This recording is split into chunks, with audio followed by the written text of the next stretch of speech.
This was me with my rally team. One side of me is the team boss, one side is the Ford boss, and behind us are some of the 200 engineers that looked after our cars at the time. You don't have to look too closely to see there's a slight diversity issue in the photograph. Everything on this day had gone to plan, and I became the first woman in the world to compete in the World Rally Championship in a car of this specification, and I became the first, and I think still the only woman to drive for Ford in the World Rally Championship. Yes.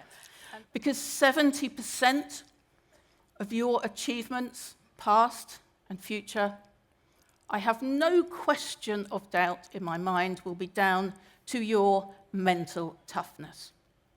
What do I mean by that? I mean your grit, your fortitude, your resilience, your perseverance, your courage, your control, the old-fashioned stuff. So if you remember nothing else from today, please remember this. It is your mental responses to situations that will determine the quality of your life. Now, I'm going to describe to you, I'm going to open up the 4 aspects of mental toughness. As I do this, I want you to just apply them to what's happening in your world, in your life right now. The first aspect of mental toughness is control. This is the sense of control you have of your life. The second aspect of mental toughness is challenge. We are all challenged every single day, and that's, I'm afraid, never going to change. Mentally tough people quite like a challenge. They see them as opportunities rather than threats. Because change stretches you, it reveals what you're made of, and I thought everybody would enjoy that kind of principle. It turns out I couldn't have been more wrong. Most people absolutely hate change and will resist it at all costs. Most people are completely not interested in getting out of their comfort zone. You don't even really want to walk up to that spin the wheel. That's just too uncomfortable. Most people will avoid this stuff. I just need to remind you, when something doesn't feel right, it's because something isn't right. Please trust your gut. Please trust your instinct. There's nothing more reliable in your life. What is great about this problem? The third aspect of mental toughness is commitment. Conscientious, committed people obviously are always going to achieve more. This is your ability to set a task and complete a task. It is really easy to set a task. It is not always so easy to complete it. And I decided to stop being a spectator and training, but actually become a boxer. I want to be a boxer.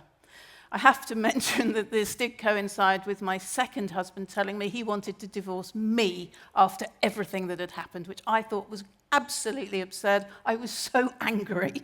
I thought, right, I'm going into the ring. This is going to be perfect therapy for me, which it was. When you think you have nothing left in you, you have. Fatigue. Is it mental or is it physical? Because what will happen to your body, it will trigger a stress response, and you will hyperventilate. Your heart rate will shoot up, you'll be flooded with adrenaline, and you're just going to breathe through it. Now, I mentioned at the beginning that my story happened against the odds.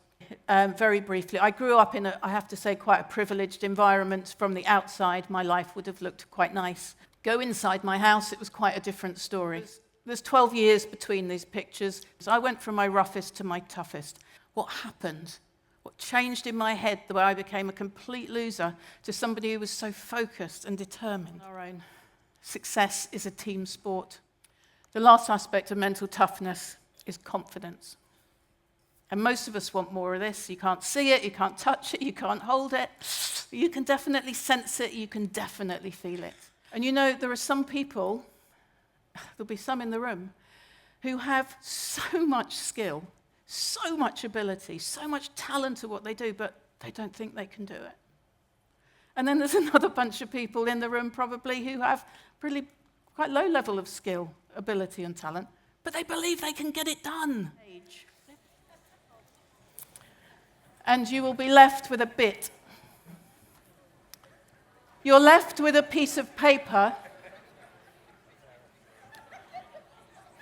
that is, some people's are short, some people's are much longer, but this is simply my message to you all. This is all we have left. So I don't think your success will ever be down to your skill, your talent, or your intelligence. Your success will be down to your mental toughness. It's going to play a more important role than anything else in your life.